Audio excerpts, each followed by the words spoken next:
Hello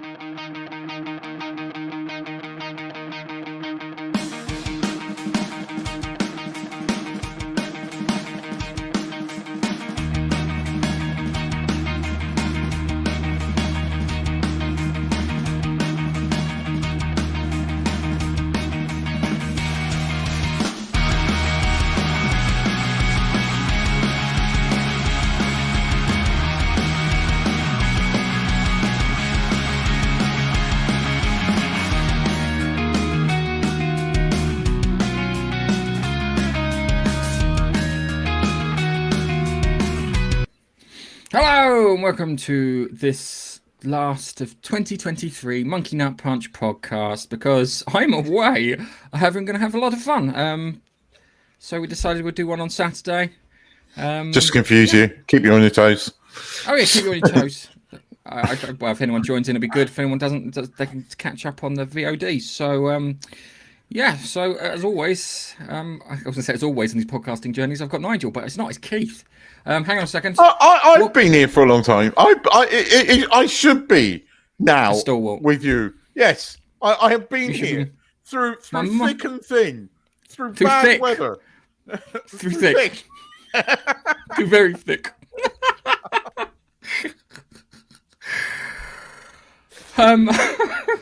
Sorry, I couldn't help myself. You know what it's like. If I don't insult you at the beginning of the podcast, you sit there and you go, "There's something wrong with Gareth." If he gives me a compliment, it throws you completely. True. How about this? We've got the constantly here, lovable, huggable, cyberpunk enthusiast Keith. I'll take that. I'll take that. Hello, Keith. How is everybody this week? Yes, Christmas cannot have come around soon enough. I have 10 glorious days off, and I am doing bugger all. 10? Yeah. 28. 28 days off. Biffa. Sorry. Well, we're testing you, mate. We're testing you. Biffa's in the chat. We're testing you today. We're a day early. So yes, hi. Because someone has plans tomorrow, and I think someone else has plans tomorrow too. So yes, given that. I'm away. I'm still trying to work out how Santa's going to get into a hotel room, but I'm sure he can.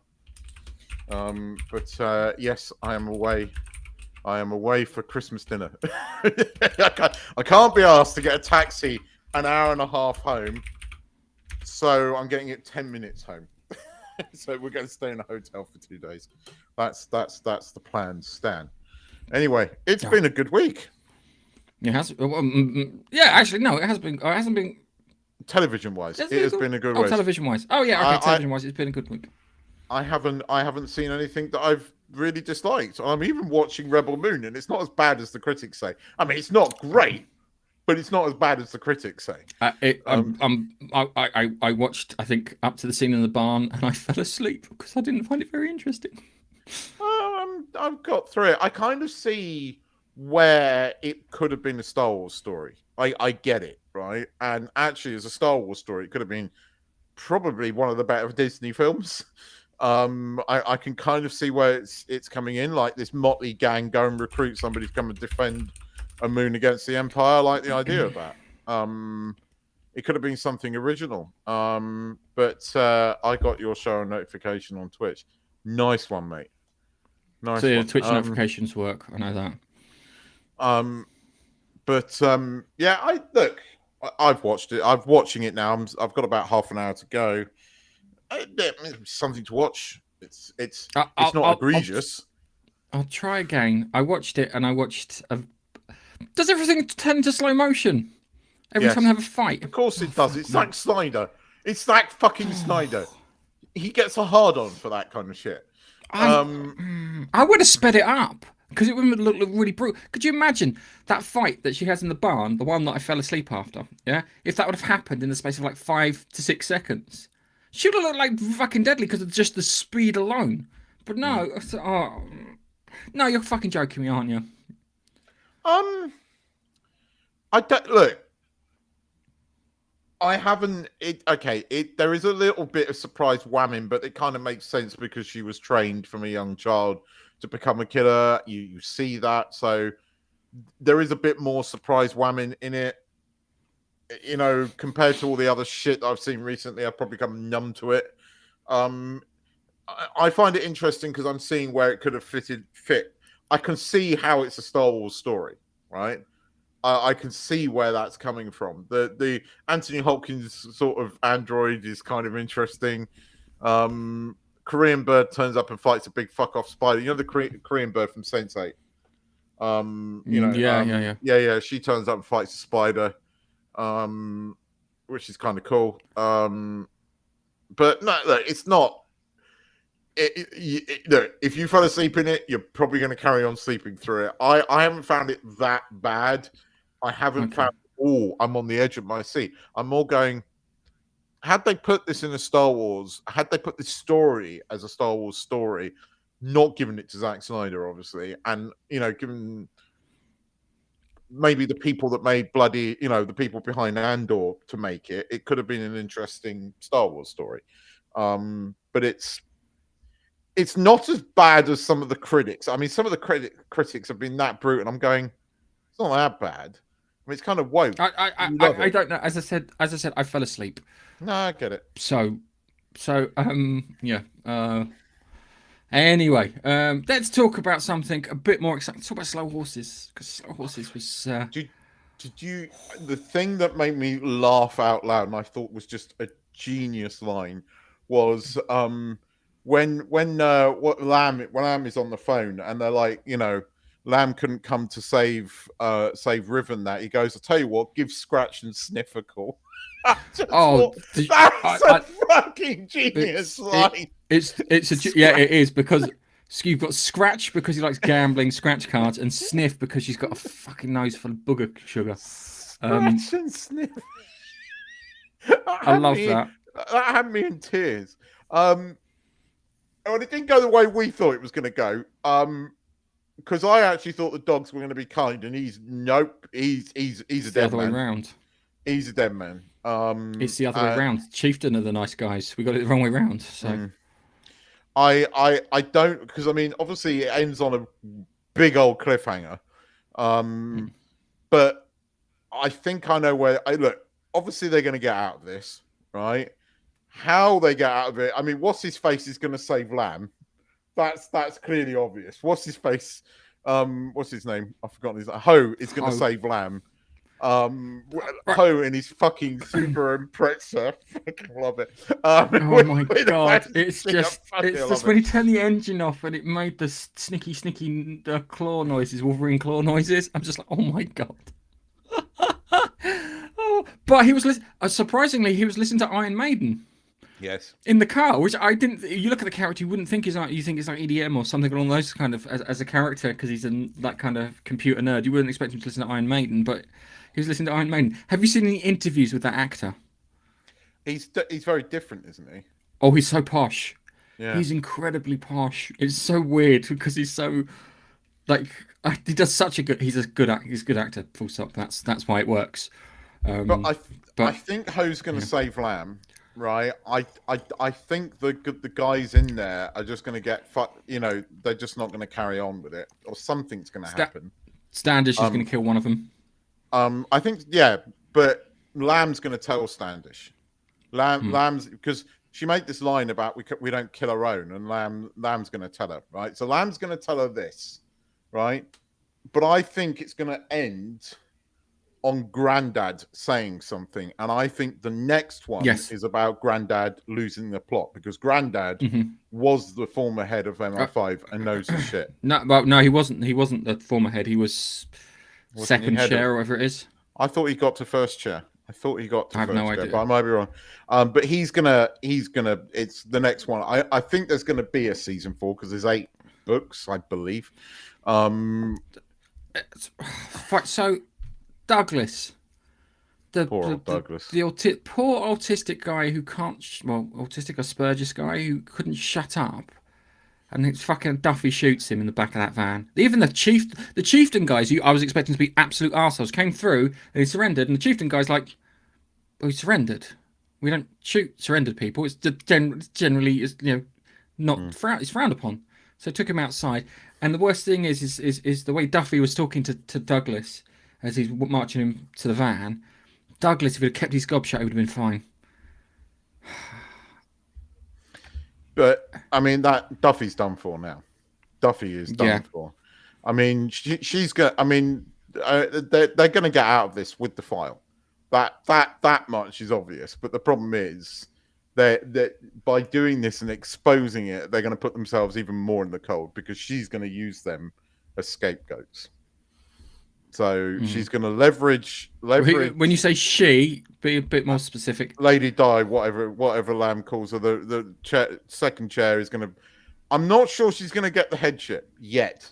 There's going to be something that screws her as well, because they're both sitting here. They've both done dodgy shit. So, but who knows? Who knows? But I think Ho's going to save Lamb, and Lamb's just going to find that really fucking painful. Ho's going to come in and do something accidentally heroic. It's not going to be on purpose. It's going to be accidentally heroic. He's going to fall over with some guy with a machine gun, and as he falls, the guy's going to shoot like 3 people.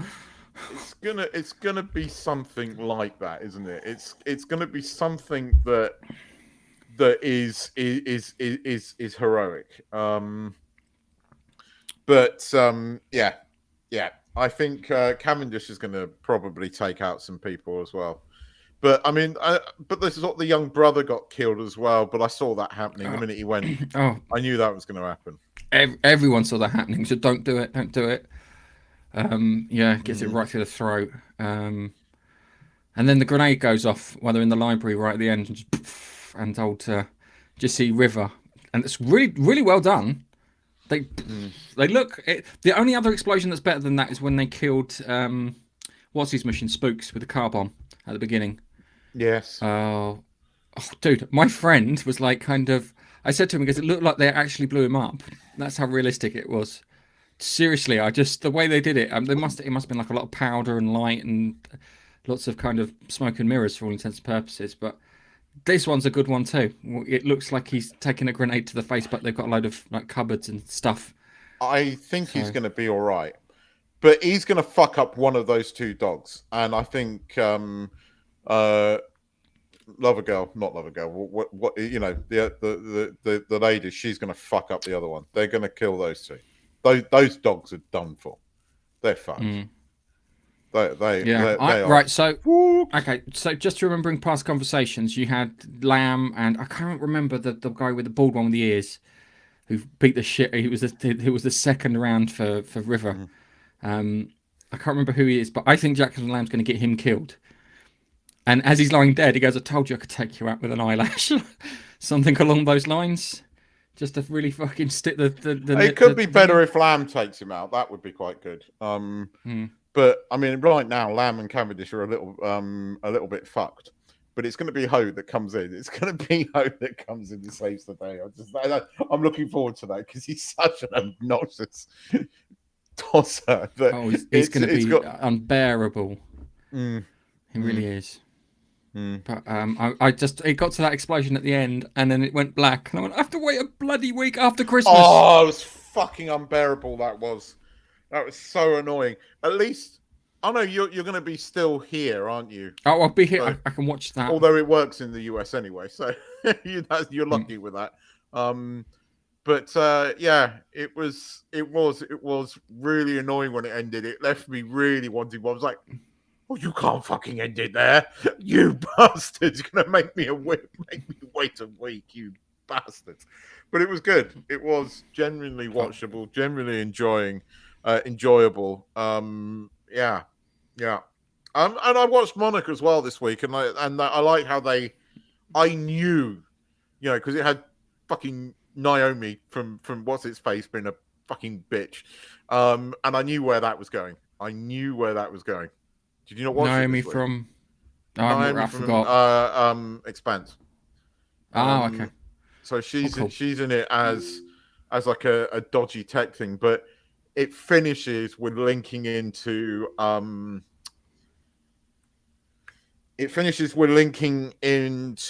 Godzilla versus Kong. So it links into the tech company that makes Mechazilla. That was that was like, okay, I can see where it's going now. I can see what that link in there. And Kurt Russell sort of closes up the sort of big hole. He blows it up, and that's where it ends. So I think we've got one episode of that next week left, and we've got the season final Slow Horses. But oh god, Slow Horses has been so good this season. It was the line scratch and sniff that got me. It's genius. It's just a genius line. Scratch and sniff. Scratch and sniff. There's the thing with the mug, because that's a £180 smart mug like that. Well, who's the mug for buying it? That's a £180 fucking smart mug. Oh dear, the car. Don't laugh. Don't laugh. That's the kind of shit that you'd buy. I know that. Not 180 quid smart mug. I mean, I've spent money, but not 180 quid on a fucking mug. I mean, I might have spent 30 quid on a bottle. But I'm not spending 180 quid. This works. Don't tell me it's a smart bottle. No, it's just a bloody good. What are they? They're hydro flasks. It's an American brand. It just keeps the water cold for a lot longer than the cheapy ones does. It works. It's pretty good. Yeah. So, I really enjoyed Slow Horses. What should we talk about next? Should we cover Reach and then go into Godzilla? Or because Reach was fucking great this week. If you want to do Godzilla. Let's do Godzilla, because I booked my ticket to go and see the film. It was in local cinema. I had it's got one showing every day of the week up until New Year's, and then it's off. And I got the ticket, went in there, sat down, watched it, and I'm like, foreign film, got to watch subtitles. The problem is when you watch subtitles, you tend to be looking more at the words at the bottom than you are at the entire screen, and that flick between gets a little tiring, and I was feeling a little tired. I thought, maybe I'm not going to enjoy this as much as everyone's made out to do it. And then I got to the end of the film, and it's the best fucking film of the year, full stop. There's no two ways about it. I can't think of a film that I came out and it was just everything. It was, sorry Hollywood, you're fucked.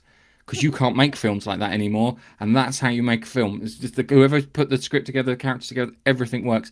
And Godzilla is more like Jaws than Godzilla, if that makes any sense. Mm-hmm. So you think of the idea of the Jaws movie, and Jaws is the antagonist that kind of pops up out of the place, causes havoc, and then you follow the people who are trying to stop Jaws. And it's the same with Godzilla, yeah, and it works really, really well. And it focuses on a guy who's a kamikaze pilot who bottles it. Yeah, he's supposed to go to things, so he bottles it, says he's got engine troubles, lands on this island, sets down, talks to the guy. The guy turns around and goes, "There's nothing wrong with your engine." And then the guy, he says to him, goes, "Look, you know what? I don't believe we should be throwing lives away so recklessly." And he leaves him to it, and then night falls and fucking Godzilla turns up within the first 10 minutes. Which is great, because you don't want to sit and wait. This is a mini. The thing is, it's a smaller Godzilla, and it is far more bloody deadly and scary, smaller. And it comes onto the island, and they're all getting attacked, and they go to the pilot, jump in the plane and fire the guns at it. It'll kill it, and the guys, he bottles it again. Everyone apart from him and the engineer get it, and that's. And he goes back to Japan. He finds out his parents have died in the air raid.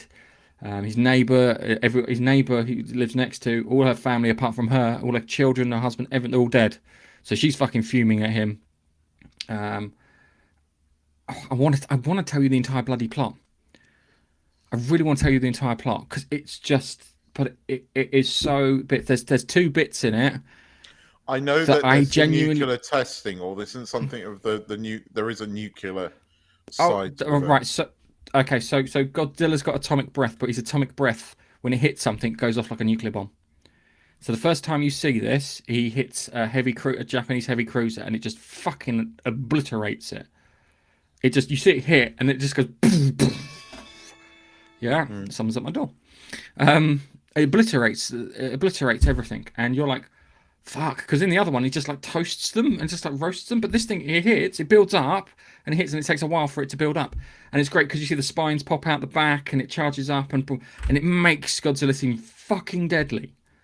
And the first time you see that, it does that, and then it does another one inside a city, Yeah, there's two moments three. Actually, there's three moments, but there's two in there where your heart will be in your fucking mouth, and it's sad. It's sad in places and it's happy in places, and there's some bits where the characters doing some honourable things, and it's like there's because he gets this when he gets back to the mainland, he gets a job as a minesweeper. So he's going out to. This is how he comes across Godzilla. Coming across and they're trying to sweep the mines out that the US and the Japanese Navy put down during the Second World War, and his guys that he works with. He's got one who's the engineer they call Doc. You got the captain, and they got the one that's they call the kid because he's like 16, didn't get to go to war. Talks about it, this, that, and the other. And there's a scene where they're going out to the fight against Godzilla, and they leave the kid behind.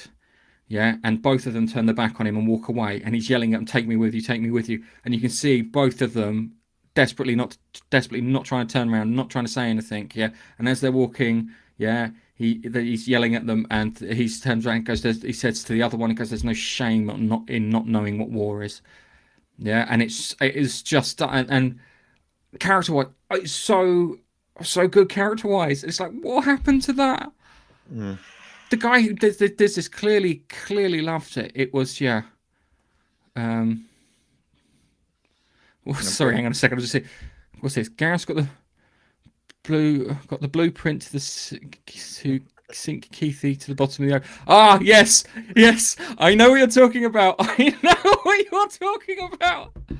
I love that. Yes. When you watch Godzilla -1, Keith. No, Keith. When you watch Godzilla, yeah, you'll know what Biffa means for that, because it's how they. It's going to have to wait for it to come to streaming. I mean, there's only cam jobs, and I kind of want to support the movie, so I don't really want to sail the seven seas for it. But it's not here with the English subtitles, and that's the annoying thing. Yeah. I desperately want to see it, and I will see it. I will get it as soon as it comes available on streaming. Here's an interesting thing. I know why it's called Godzilla -1. It should just be called Godzilla, because I think it's a definitive Godzilla movie. It's perfect as a Godzilla movie. I can't think of, if I had to pick one thing to represent what Godzilla should be, it would be this film, because it's just brilliant. Still thinking about the joke about Biffa said about sinking you. So it's there's some. Sorry, Godzilla -1's called that because in like Japanese terms, the Japanese Empire at the time, which is now just a nation of Japan, has been knocked down 1, so it's not even at 0. Yeah, Japan is at -1, and it makes sense when you watch the film, because it's not the military that take care of Godzilla. It's literally it's like civilians and ex-navy that all team up to take care of him. And there's a great bit where they're all what do you call it? They're all talking about the plans to take down Godzilla, and they're all standing in a room, and you've got the Navy captain and Doc, who's the engineer for the minesweeper. He explains the plan to him, and as he explains the plan to him, he's like kind of, one of the guy gets up and goes, "Oh, this is ridiculous. We all get killed, blah blah blah blah blah," and then he fucks off. And then another guy gets up and he goes, "Blah blah blah," and he fucks off. And this other guy stands up and he turns around and goes, "Are we all going to die doing this? Are we guaranteed that we're going to die?" And the Doc turns around and goes, "No, you're not guaranteed that you can die." To which he replies, "Well, that's one up from the war, isn't it?" And everyone laughs because they find it funny, and then everyone decides to join in. And it's the way it's just, I can't get over how good it is. I really can't get over how good it is. I told my son the entire plot on the way into London. Yeah. And I was getting emotional as I was telling it, because it's so good. I was like getting excited in bits. I seriously, it's such. I've not seen a film like that. I'm glad that you're saying this, because I do want to see it, and now I want to see it more. I'm glad that it is probably the best film of the year. It deserves to be, by the sounds of it. I mean, it was made for nothing, really, by Hollywood standards, and I want to see more movies like this do so well in the Western world, foreign languages films that just show up Hollywood, a lot of people would not bother to see this because of the subtitles, but do go and see it. I mean, I've got used to reading subtitles. And you're missing out on some really good stuff. And this is apparently, that by all accounts, it is meant to be good. Gareth and me often agree on movies to the most point, so I'm going to go and watch it or try and see it somehow. You have to remember, I do like Godzilla films, even the shit ones from the 60s and 70s. I have a very soft spot for those, and I even like the MonsterVerse ones, and I know they're crap, and I'm allowed to like crap things. I eat beef burgers from McDonald's, for fuck's sake. Yeah. Yeah, but you say Burger King's better, so Oh yeah. But the thing is that Burger King is better, but I've eaten McDonald's hamburgers, which aren't. That's why. Even though there are many gourmet burger places in my area which do some fucking nice burgers. I mean, some nice burgers. So, yeah. But I had one Japanese student tell me this week that Shin Godzilla is better from. That's Evangelion. That's a rip-off of a manga called Evangelion, where it's and it's also got a lot of current day. It sounds awful when I say this. Current day Japanese politics in it, not current day Western politics in it. But there is in this film and in that film there is a very anti-government sentiment, because in Shin Godzilla it shows the government are just shit. Yeah, they can't get anything done. Right. That's what it does in Shin Godzilla. In this, the government are just bloody absent. Yeah, and it's left up to the people to sort the problem out. And it's just great. And this, dude, there are two bits in there that if you do not get emotional, you are made of fucking granite. Because I watched it and I was like, no. And it's like, oh, no. And I'm like, oh, that's not what I wanted. And it was, dude. I'm waiting for it to come out on VOD, because I'm buying that. I'm sitting down with the family and watching that, because it's I'm trying to think. I'm gutted it's not in the cinema. I'm gutted it's not in the cinema. I'm gutted I can't see it in the cinema. You saw Die Hard this week though as well, didn't you bugger? Oh yeah, I saw Die Hard this week. Yeah, I know, because I posted on Instagram. What was it? Die Hard's a Christmas movie. Fight me. To which one of my colleagues at work said, well, it is and it isn't. It technically is, but it's not, because it doesn't make you feel warm and fuzzy inside. And then I described Christmas movies go as follows, yeah? You have the protagonist, yeah? You have the antagonist or situation that stops them from getting to Christmas. That's it. It ends up with Christmas. And it's like, the other thing too is that I forgot how good it is when the blonde fella gets shot at the end by the cop. And they play the music. I think it's like I think this bit of music's called Bishop's Escape, yeah? Where he comes out and then all of a sudden the guy's pulled the gun out, who hasn't pulled the gun out in ages because he shot a kid, and you know this. And I'm looking at it going, what's his name? McTiernan. Oh, the guy who directed it and did Predator and that. 80s, they could tell stories. I mean, really tell a story. Every character had like a little arc in it. It's like Hans Gruber, when he comes in, his entrance, in my eyes, is the equivalent to Darth Vader. Because you watch him come in, yeah, and you see it. You've got all these people around him. He comes in, he's cool as anything. He's got his hands in his pockets, yeah. He's casual. He's thinking things through. You've got all these guys, they're running around trying to get all their stuff done, and they're carrying bags and getting this. And he just casually walks in, comes into the Christmas party, wrecks the fucking thing. It's just, But it's. I've had some good cinema, yeah. People were sort of saying on sort of Wednesday, as people were sort of breaking up on Wednesday, a few people took their holidays. Well, happy Christmas, everyone. I said, it's not Christmas yet. And they were like, what do you mean? I said, Hans Gruber hasn't fallen off the top of Nakatomi Plaza yet, right? And then on Friday, I watched it on Thursday, like in between all the shit. I watched it on Thursday and I went, it's okay, guys. It's officially Christmas. Hans Gruber has just fallen off Nakatomi Plaza. And I took a picture on the TV and posted it. And like, oh, God, another one that thinks Die Hard is the Christmas period.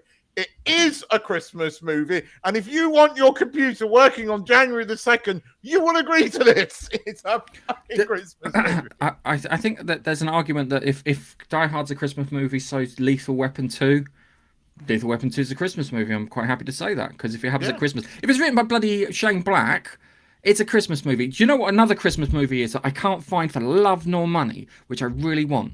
The Long Kiss Goodnight. That's the a one Christmas with movie. Gina Davis in it. Gina Davis, Samuel L. Jackson, Brian Cox. I can't remember the other fella. The English actor who ironically plays an American in it.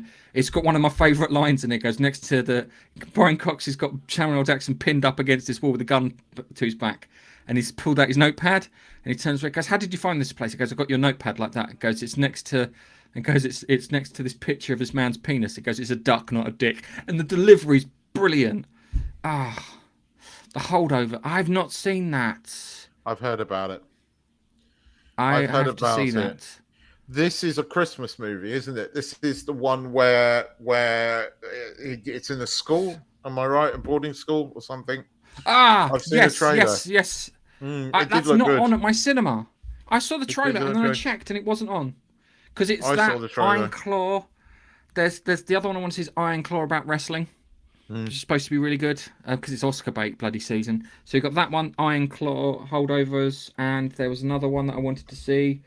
The one about the guy who rescued a load of kids during the Second World War from Prague or somewhere like that. That's out on the first. Now I know about that because that's the Anthony Hopkins one. Because I remember the original.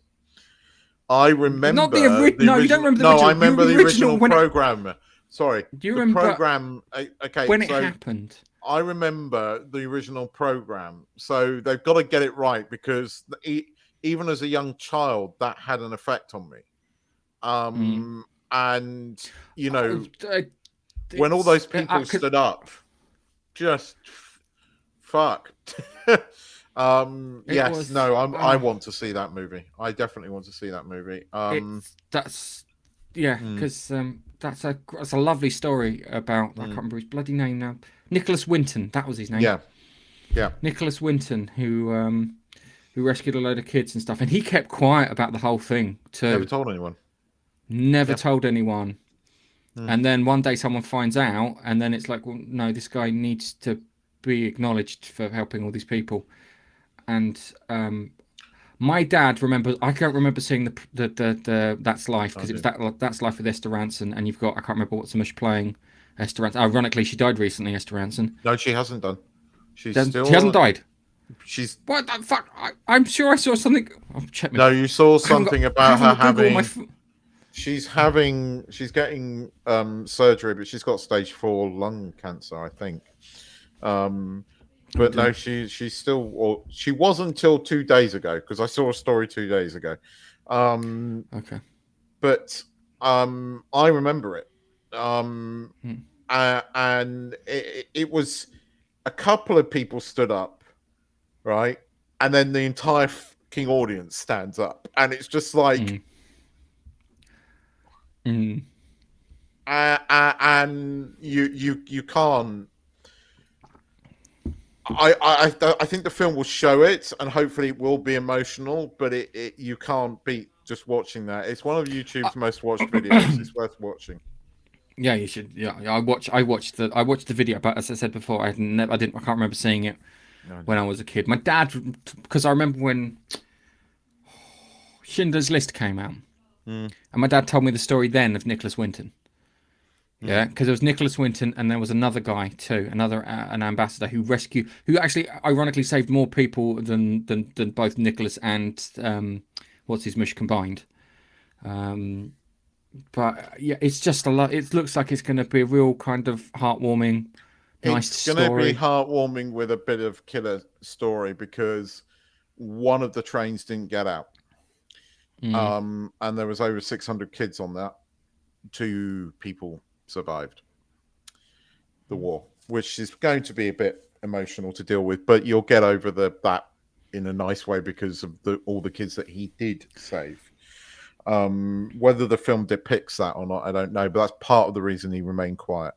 Because but again, I think towards the end of his life, to see that, and you could see the emotion on his face.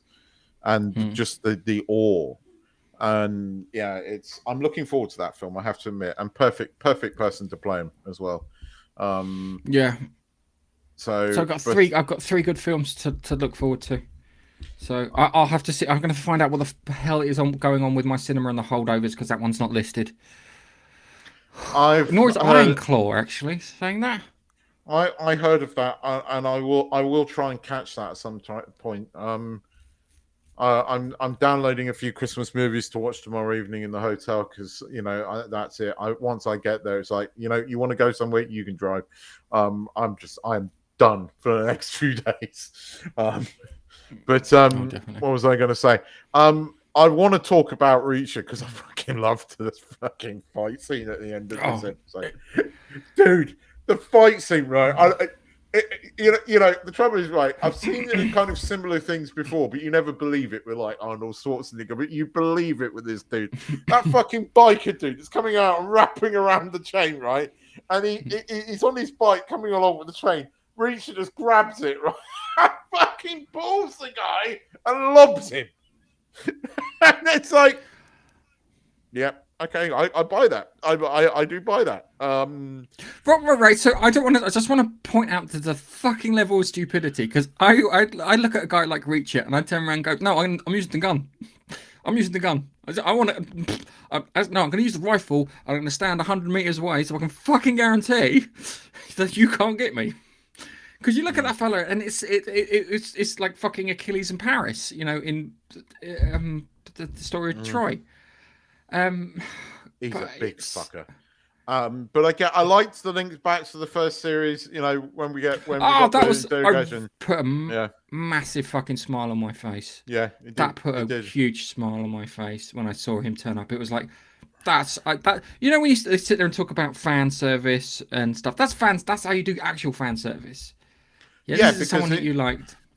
It integrates into the story, and it actually served the story as well as serving fans, and it was just nice. And I'm enjoying Reacher. Again, I really enjoyed that. It left me wanting more. I like where the story's going. I mean, they've got to kill what's his face, but again, the phone. Right. So I can't remember the bloody. So you got the New York copper, and there's something up with his boss. Yes. There is something up with his boss, yeah, because the way his lieutenant was talking to him, yeah, there is something. He's clearly either on the take or he's been told by someone not to do this. The other thing too is that they found that, what was the guy's name? So it felt like a fucking Hunter Biden reference with the senator where he gets caught in the car with Watsamush and he's taking the cocaine and she hasn't. That felt so much like a fucking Hunter Biden reference. I'm like, I know it's not because that probably happened in the book long before, and I just was like that. It's just stereotypes, though, isn't it? But yeah, I know what you mean. But I mean, just the showdown with the bikers at the end was just epic. I mean, again, I don't care how stupid they are. They're going to be stupid because bikers are always depicted that way, unless you're watching What's His Face, in that way. But it was the way that guy came up to him and reached, just grabbed the fucking chain, and the guy just, I mean, the way that guy was sort of thrown around it was like he didn't weigh anything. It was just the sheer fucking, it was like brick wall versus, ragdoll. It was quite funny. Yeah. And I watched that a couple of times, and there were several other things in there. I mean, I love the fact that she manages to, I mean, I like the fact that she, the two women, they're not overpowered, but they use their surround. The fact that she takes off her fight, she manages just to take off her shoe and just stabs it through his fucking eye. It's like, you ruined my shoe, you bastard. Look, it's dumb in places, but it's good dumb. I like that. I like the bit where him and O'Donnell come out in the suits, and he's like, "Wow, because what did you do with your clothes? Because I threw them away." And goes, why? Because if I don't throw them away, I have to carry them around with me. And he goes, I'm already carrying my boots like that. It goes, because what happens then is I buy some stuff, then I need someone to keep it, so I buy a house, and then I get a car, and then I got a mortgage, and he goes through all this whole kind of list of stuff. And it kind of shows you what the character's like, because he likes to live off grid. I think is probably the best way of describing Reacher. And and I like that. And then you had I can't remember her name, the lesbian character. I know she's not. She's a proper written character in comparison to other people, but she's a hacker sort of person. I like her because she's got Transformer stickers all over her laptop. Um, and she comes out in a dress, and they're like, "Wow!" And she's like, "No, I fucking hate this." Put on these cargo But I pants or liked jeans her, or something. I liked her character in the first season. Oh, she's got a character. That's why you Yeah, liked her character. and she's one of us in many ways with Transformer stickers on your laptop. You're one of us. And I liked her. I like her character. I do. And I like, okay, he does keep referring to how smart she is, but you do that to remind people that that she is smart. And I don't think it's done in modern Hollywood ways, if you know what I mean. I think the reason I think what it is because Reach is quite what you call it an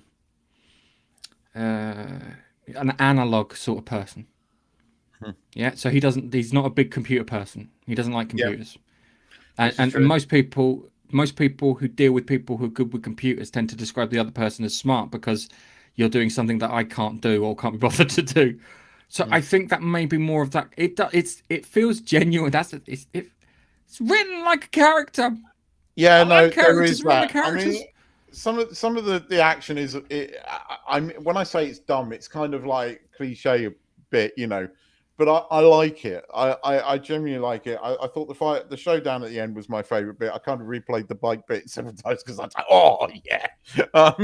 I like good, well choreographed action scenes like that. Especially when the bad guys just get it and they get it handed to them properly. And the way Reacher fucking decks that guy at the end, I'm gonna kill you, and he's like, oh.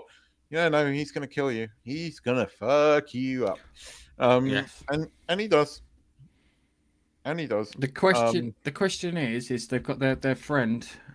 Who's the friend? I can't remember his name now. Justin Wayne or something, isn't it? The one that left his house and the dog. God, that upset me. Dog, yeah. That upset me big time. That upset me actually. So the question is, what's going on with him?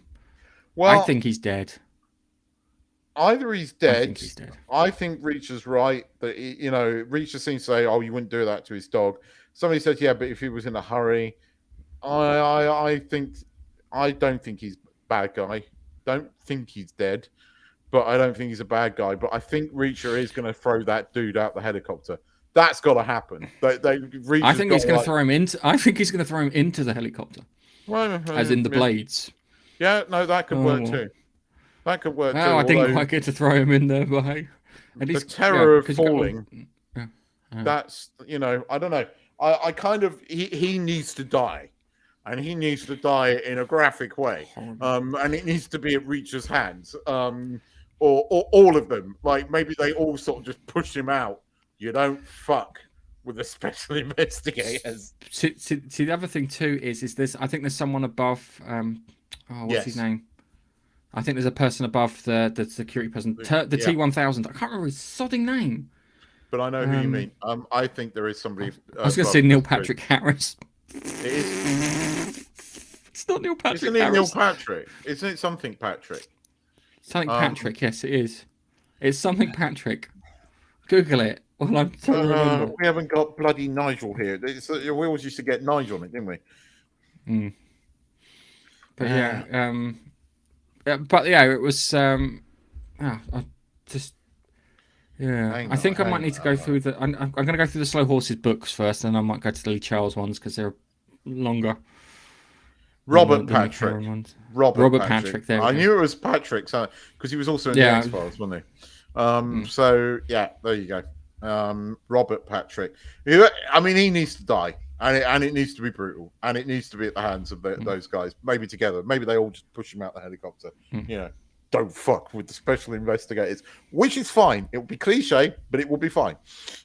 Because sometimes cliche is good when it's done right. Hollywood is good. Hollywood's dead. They killed themselves.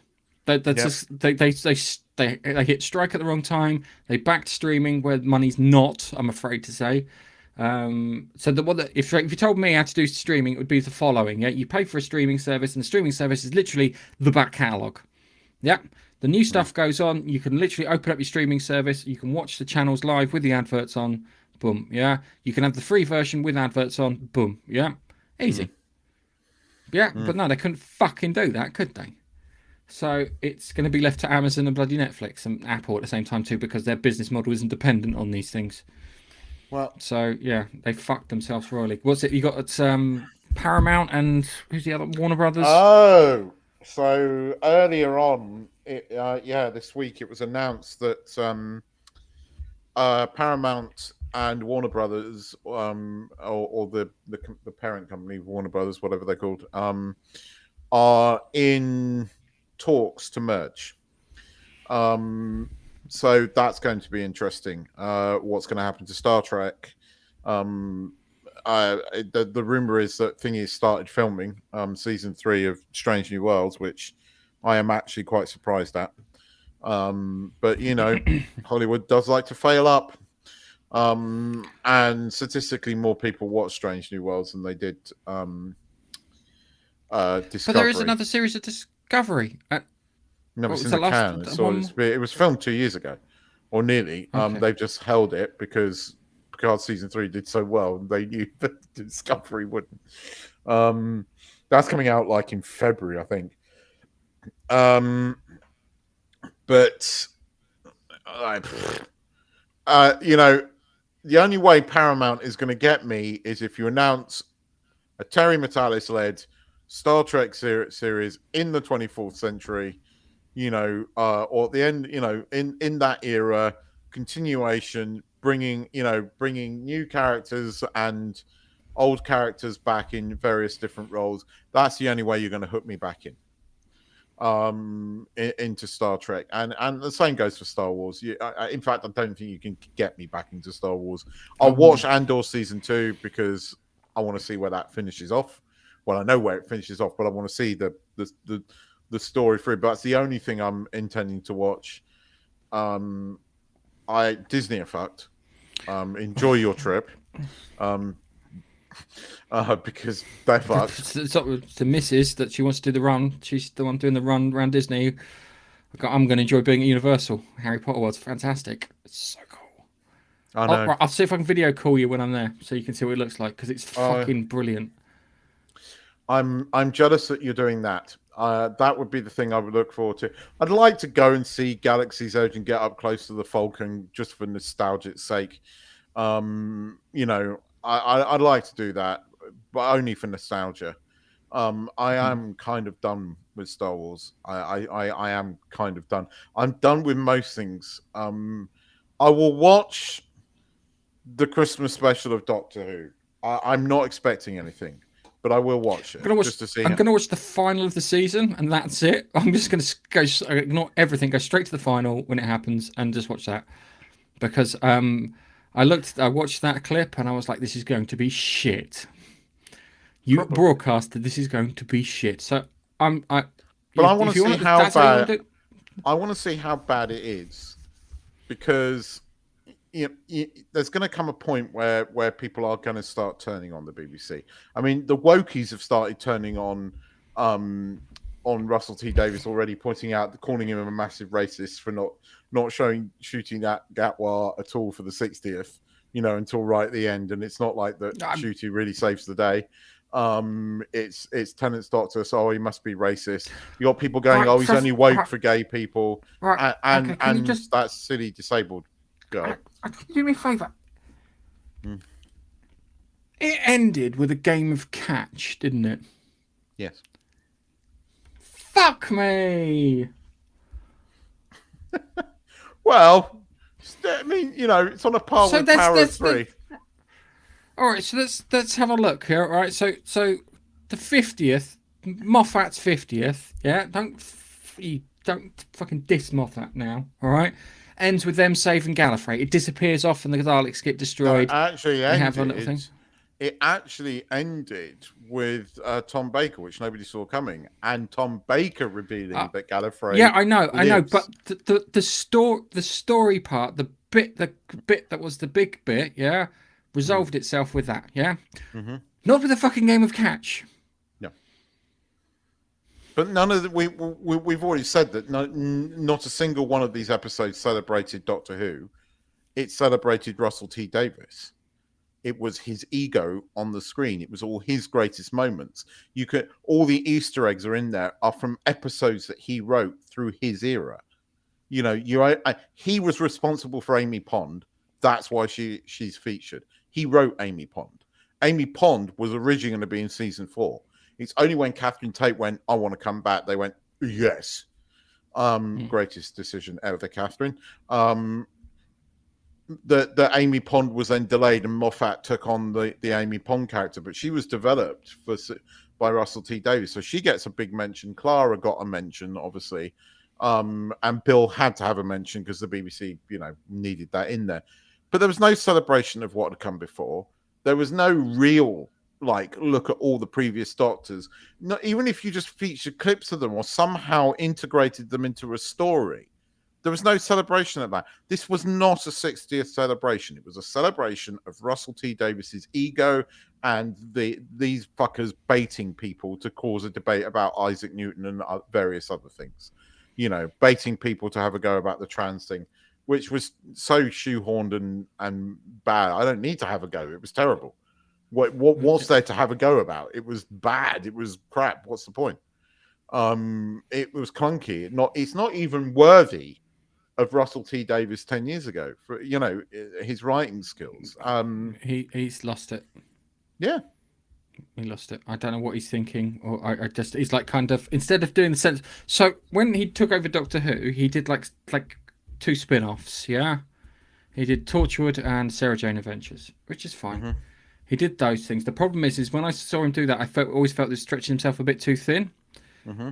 And then you had Moffat, and Moffat he did Doctor Who and Sherlock roughly at the same time. Yeah? And I felt it was stretching. I felt that he should have just really focused on either Doctor Who or Sherlock. Mm-hmm. But Russell T Davies is going to make the same mistake he made last time.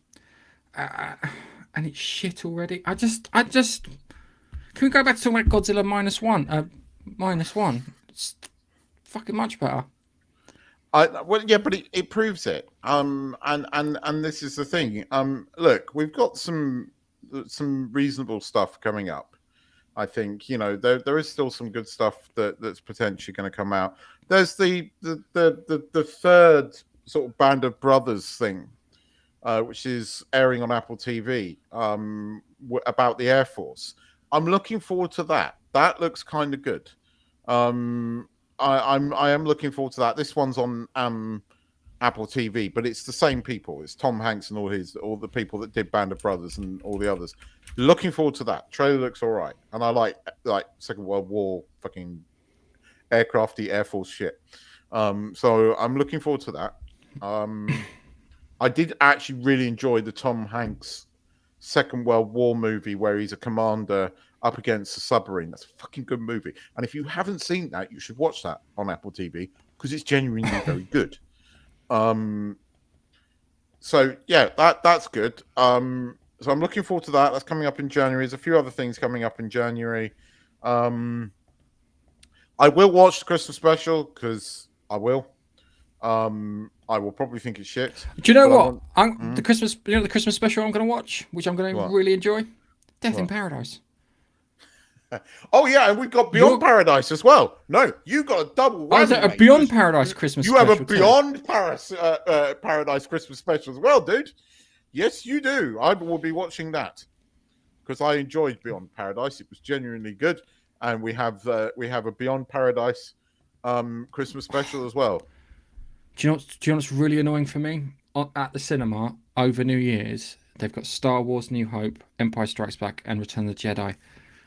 One after the other. Oh, I would take Dexter to go and see it. That's what I was thinking, but I can't because we're away. Did the same. You're in need there. Well, you can take him to Galaxy's Edge. It's not the same. I know. It's not the same. It's not the same. I know. I am taking the piss. But I would want to go and visit it while you still can. That's all I'm saying. Go and visit it while you still can. Because next year is going to be the Disney Wars. because Iger is gonna be ousted. I think. Which is a good thing. This is Hmm? a good thing. But is it Actually, a good thing. too late? And I think it is. I think it's too little, too late. I think the fact that the Disney board let him come back in the first place was a massive mistake. So they only have themselves to blame. They're all his guys. That's why. Just right. Mm. And Matt, I can't do the holdovers yet, but I put an alert to go to have the thing pop up for the holdovers so I can watch the holdovers. Because that looks interesting. It's 19th of January. It's on here. Which It's a Christmas movie. I know. I was expecting to be on at Christmas. I'm actually tempted to watch. Another reason why Hollywood is fucked, right? The internet exists. Stop releasing movies in one place and not releasing in another. They get spoiled. It's not like the days when you could release a movie in America and the plot would pretty much stay the same. Fuck's sake, they released Star Wars almost a year earlier in England. In the US before it came out in the UK, and no one knew. The fucking Empire Strikes Back, no one knew, right? And there was months in that, but the internet exists now. For fuck's sake! Oh god, Hollywood, die, just die. I think it'd be best if they just died. And then we can have a phoenix rise from the ashes, and hopefully everything will be good again. But no, look, we have got some good TV coming up. We've got Slow Horses season final to look forward to next week. We've got more Reacher to come, which is epic. We've got lots of good things coming out next year. There is going to be some good stuff, so it is all good. We can't do our annual year roundup because some selfish bastard's going to Disneyland and Universal. Right, we're going to Florida. Let's see if I can. I want to see if I can go to gun range. Be a proper American. Get a nice 10-gallon hat. If you come back as a Florida man, I've got to touch it. Every so often, when I do something stupid, I always describe myself as having a touch of Florida man about me. You have women go, they got blonde moments. I have Florida man moments. I know the joke. But yeah, look, we've got some stuff to do, and we've got some good Christmas TV, hopefully. And that reminds me, I might go and watch Die Hard 2, because, that's a Christmas movie too. Yes. Die Hard 2? Yeah, you can watch Die Hard 2. Iron Man 3 is technically a Christmas movie. Don't go that far. Shane Black wrote it again. I just like to point out, every Shane Black film, because Long Kiss Goodnight's a Shane Black film too. Again, Christmas movie. I've got to find Long Kiss Goodnight somewhere. I really have. I think we should bid everyone a very Merry Christmas and a very Happy New Year, wherever you are. Eat lots, get drunk, eat lots of turkey, goose, beef, lamb, whatever you do on Christmas Day. I will be getting very, very, very stuffed on my Christmas buffet on the beach, except it's bloody cold here at the moment for Thailand. So I might be in a jumper. I was this morning. I walked out my front door and went, what the fuck? Who left the air conditioning on? It's that cold this morning. We're getting the northerly wind coming down from China. And of course, China's covered in snow at the moment. Don't shoot a 12-gauge shotgun. The shot from the barrel is great. No, he's going to come back with a gaiter around his back. Florida man, can of beer, shorts. Torn wife beater. Yeah. Beer stain, egg stain. Ketchup. Yep. Not fucking brown sauce. Get that shit away from my bacon. I had to explain to an American what a bacon roll was. Oh dear.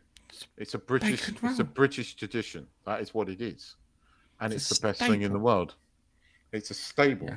And I am looking forward to that. Anyhow, Merry Christmas, everyone. Thank you for sort of being with us throughout this year of ups and downs, highs and lows. Hopefully there will be more next year as we watch Disney just implode, which is going to always... Ghostbusters, that Ghostbusters Frozen World or whatever it's called. There's a trailer for that. Yeah, there's a fucking trailer for that. I didn't know that existed. It does, and guess what? They're all in it. It's in the trailer. Even fucking what's his face? He's in it. Because they showed it in the trailer. So yeah, there's a trailer. If you haven't seen the go, make sure you get the butterbeer from Florida. Oh fuck yes, I keep hearing this. It's really annoying because I want to try and fuck off. So good. So good. You're a bastard. Yeah. I'm doing joint turkey on a beach. Although 2 days later, you bastard, you're going to be in a hot country as well. So like, yeah, what the fuck do I get? So, yeah. But yes. Apparently, anyway. Disney's quite. As I say, apparently Disney World's quite empty at the moment. I'm not complaining. Oh, fast track. On that bombshell. It's goodbye Merry from Christmas. me. Happy New Year. And goodbye from me. See you in 2024. When are we back on? See you in 2024. When are you like back from your month off work? You fucking lay about? After 15th. Right. So first 2 weeks of yeah, that's about right for me as well. So we'll see you in the middle of January. Have a good one, guys. Bye-bye. Bye-bye.